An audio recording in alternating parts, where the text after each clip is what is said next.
Assalamualaikum warahmatullahi wabarakatuh. Selamat sore rekan-rekan sekalian. Jadi materi kali ini semestinya kita selesaikan pada pertemuan daring ya.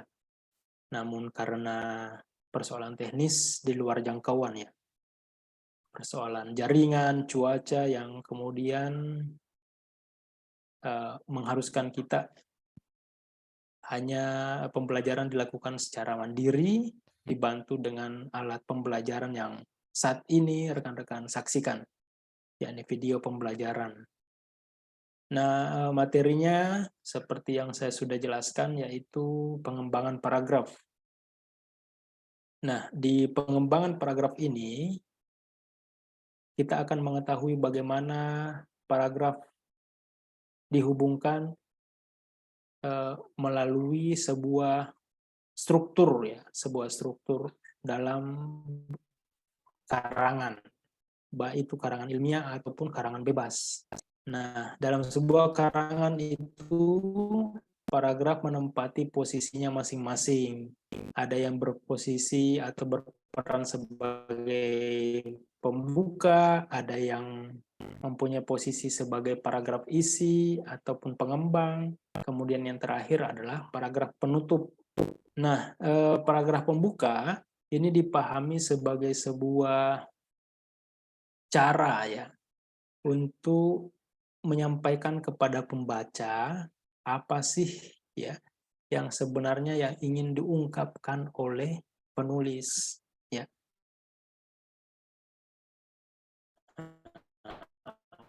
Oleh karena itu, hal yang harus diperhatikan dalam membuat penulis itu mampu menarik minat dan perhatian pembaca.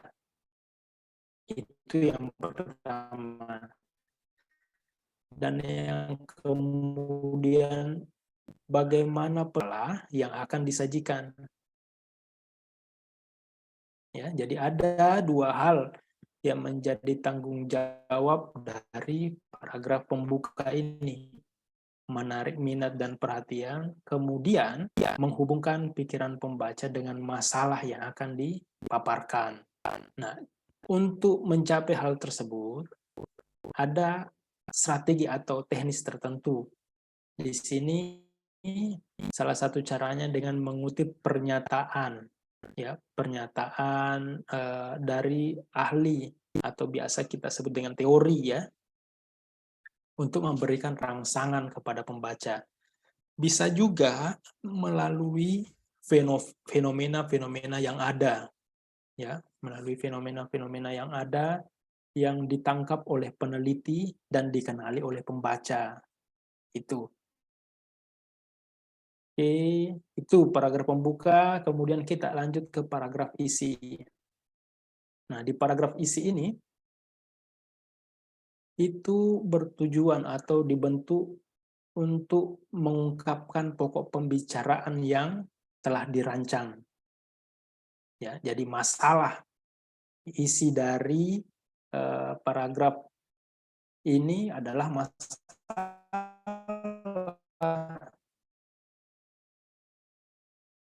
apa yang ingin dibicarakan, apa yang untuk ini menjadi sebuah kewajiban bagaimana satu paragraf dengan paragraf yang lain itu saling berhubungan, saling berhubungan.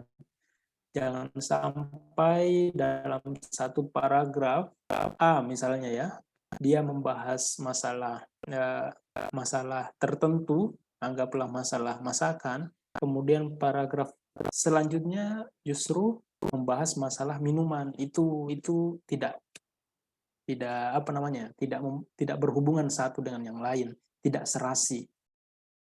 Ya, karena kenapa? Karena di paragraf isi ini kita hanya akan membahas satu persoalan.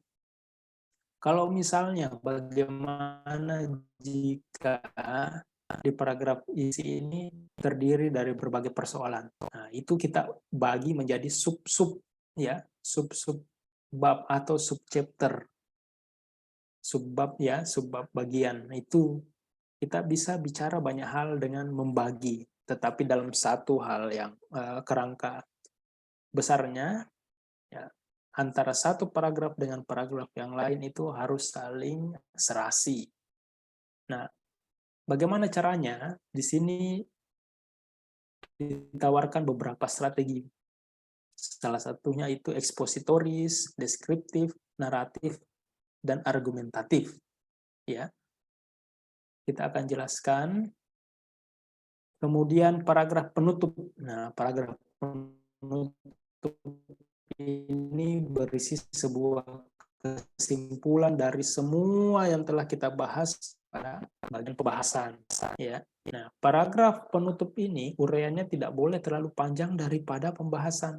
Banyak sekali ditemukan orang menyusun bab kesimpulan atau bagian kesimpulan itu justru lebih panjang daripada bab sebelumnya. Ini sudah bentuk kekeliruan, ya. Satu bentuk kekeliruan. Semestinya jika diurut, bagian-bagian dalam satu karangan itu yang paling panjang adalah bagian pembahasan, kemudian bagian pengantar, dan terakhir adalah bagian kesimpulan. Itu.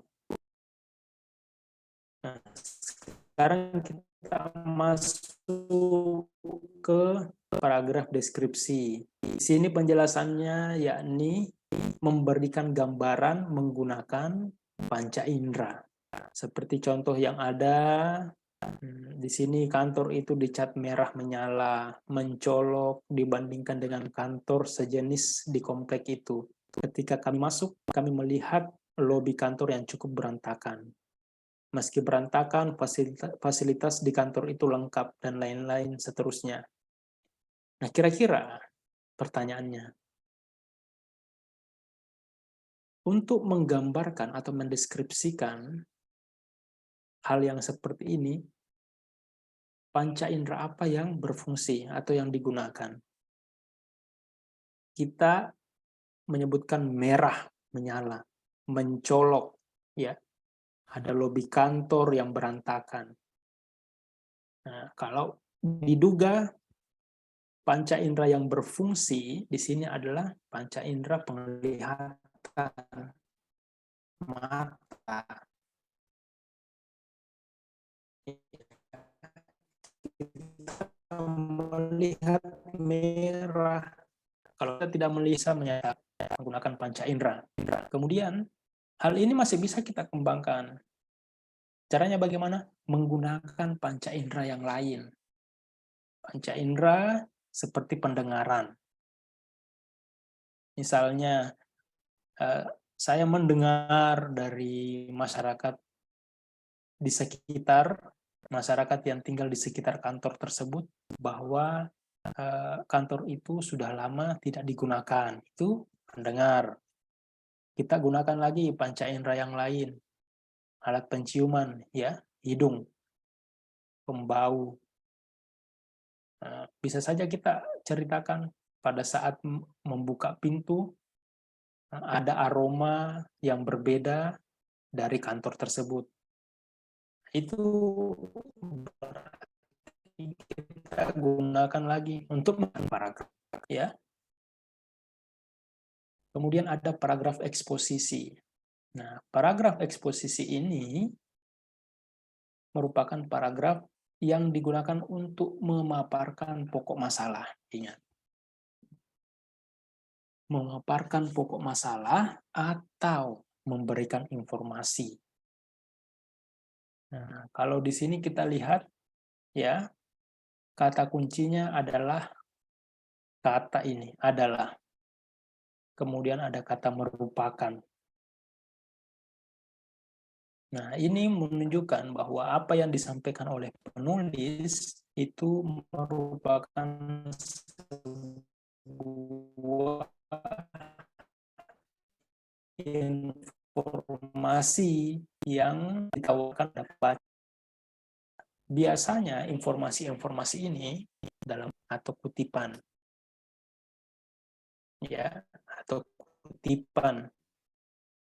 Nah, di mana kira-kira informasi itu diperoleh oleh penulis, nah, dilampirkanlah dengan kutipan. Bagaimana cara mengutip kita akan bahas besok, ya. Oke, kita lanjut lagi. Paragraf persuasi. Nah, ini ada paragraf persuasi. Mempengaruhi atau membujuk orang tentang sesuatu hal, ya. Jadi kita lihat contohnya di sini. Tidak dapat disangkal bahwa praktik berpidato menjadi semacam obat kuat untuk membangun rasa percaya diri.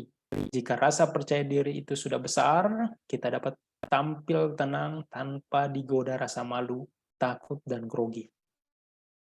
Ketenangan inilah yang menjadi modal utama untuk meraih keberhasilan pidato. Oleh karena itu, marilah. Ini ada kata-kata marilah. Kata kunci dari paragraf persuasi.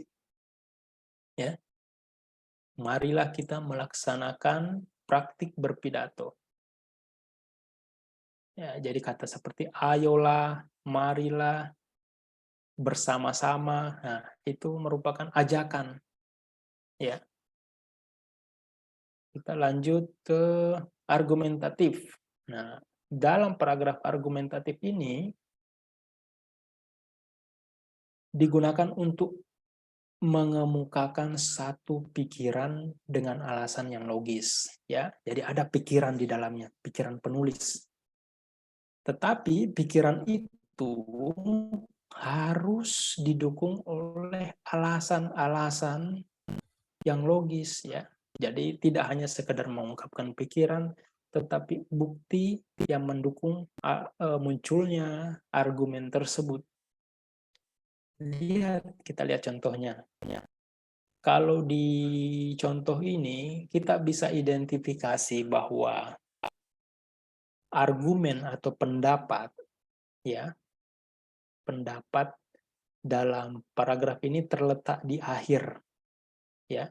Fakta-fakta di atas menunjukkan bahwa pengajaran bahasa Indonesia perlu lebih ditingkatkan. Ini bentuk argumen, ya.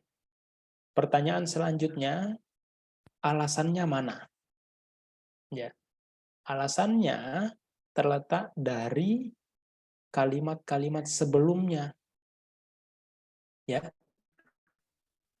Di sini disebutkan fakta-fakta. Ya, berarti rangkaian kalimat yang ada di atas ini merupakan bukti atau data atau fakta-fakta yang disusun oleh penulis untuk mendukung argumen bahwa pengajaran bahasa Indonesia perlu ditingkatkan. Itu. Oke. Nah, ini kemarin kita sudah pelajari bisa induktif, ya. Nah, ada juga paragraf naratif. Nah, paragraf naratif ini dia menceritakan masalah atau menyajikan peristiwa secara kronologis berurutan, ya, berurutan. Seperti saya menuju lapangan terbang, menunjukkan kartu kuning, saya diizinkan, saya menumpang Dakota, saya turun di Kemayoran. Ini merupakan satu bentuk kronologi dari sebuah peristiwa, ya, dari sebuah peristiwa. Nah, dari semua bentuk-bentuk, ya, bentuk-bentuk paragraf di atas, pertanyaannya kemudian, untuk karya tulis ilmiah, itu digunakan apa kira-kira? Apakah kita menggunakan paragraf naratif seperti contoh ini? Atau argumentatif? Atau persuasi? Atau eksposisi? Nah, inilah yang kemudian menjadi pertanyaan-pertanyaan. Maka dari itu kalian harus mengidentifikasi, ya, mengidentifikasi itu diidentifikasi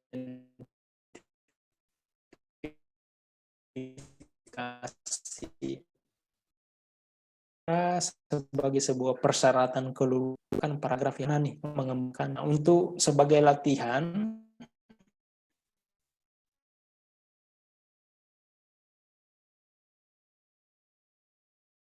saya ingin kalian mengembangkan pikirlah, karena diskusi mengenai tugas kemarin ya, ada yang mencoba membahas tentang kehidupan masyarakat desa. Nah, kalian kembangkan. Ini paparkan pada materi ini ya. Paragraf itu terdiri dari rangkaian kalimat yang berhubungan. Tidak hanya satu kalimat. Awas, ini keliru besar ini. Keliru. Jadi kalian buat paragraf pembuka terdiri dari 2 alinea. Alinea itu sama dengan paragraf ya. Jadi 2 alinea. Paragraf isi 3 alinea, paragraf penutup 1 alinea. Kalian kembangkan dari topik yang kemarin yang telah kalian pilih. Nah, caranya silahkan gunakan strategi-strategi yang sudah kita bahas. Eksposisi, argumentatif, deskriptif, atau naratif. Silahkan. Oke. Baik, itu saja penjelasan dari saya. Akan saya tunggu hasil kerja kalian. Kita akan bahas besok. Terima kasih. Wassalamualaikum warahmatullahi wabarakatuh.